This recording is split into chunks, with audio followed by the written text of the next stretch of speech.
สวัสดีค่ะใครๆก็เข้าครัวนี้นะคะนันมีเมนูถนอมอาหารมาฝากค่ะนี่ก็คือเมนูไชเท้าดองหวานนั่นเองนะคะเอาไว้ทานแก้เลี่ยนพวกของทอดของมันได้ด้วยค่ะ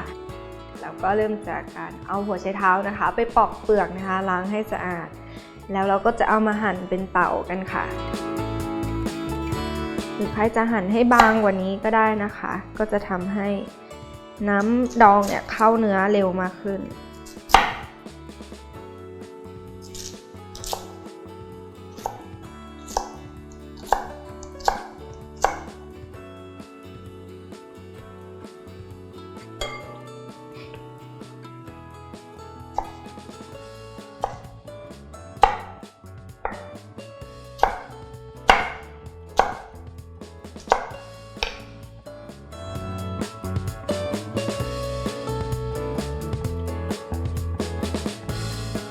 โอเคค่ะพอหั่นหัวไชเท้าเสร็จแล้วนะคะเราก็จะเอาเกลือค่ะ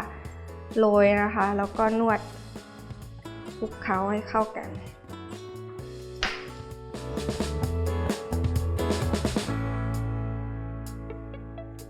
เสร็จแล้วนะคะเราจะทิ้งเอาไว้แบบนี้ประมาณ5นาทีนะคะแล้วเดี๋ยวเราก็จะเอาไปล้างน้ำให้สะอาดนะคะแล้วก็ผึ่งให้แห้งค่ะแล้วเดี๋ยวเรามาทำขั้นตอนต่อไปกันค่ะเดี๋ยวเรามาทำในส่วนของน้ำดองกันนะคะที่จะเอาไปดองผักกันค่ะน้ำส้มสายชูค่ะน้ำตาลทรายนะคะและเกลือค่ะคนให้พอน้ำตาลละลายนะคะเสร็จแล้วเปิดไฟเลยค่ะเสร็จแล้วเราก็จะเคี่ยวไปเรื่อยๆนะคะจนน้ำตาลละลายแล้วก็น้ำเดือดนะคะตอนนี้นะคะน้ำดองก็เรียบร้อยแล้วเดี๋ยวเราเอาไปดองผักกันค่ะหลังจากเราทำน้ำหมักเสร็จแล้วนะคะเราก็เอาหัวไชเท้านะคะที่เราหั่นเอาไว้ใส่ลงไปเลยค่ะใส่ลงไปในโหลที่มีฝาปิดสนิทนะคะ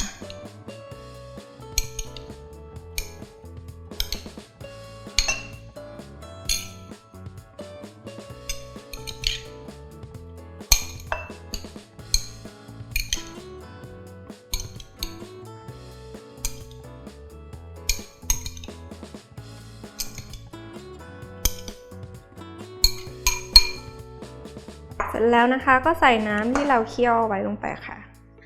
ใส่แค่พอท่วมนะคะเสร็จแล้วก็ปิดฝาค่ะ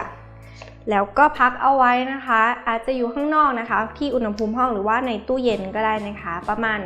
5-7 วันนะคะก็พร้อมรับประทานแล้วล่ะค่ะสำหรับสูตรและวิธีการทำนะคะสามารถเข้าไปติดตามชมได้ทาง foodtravel.tv ค่ะ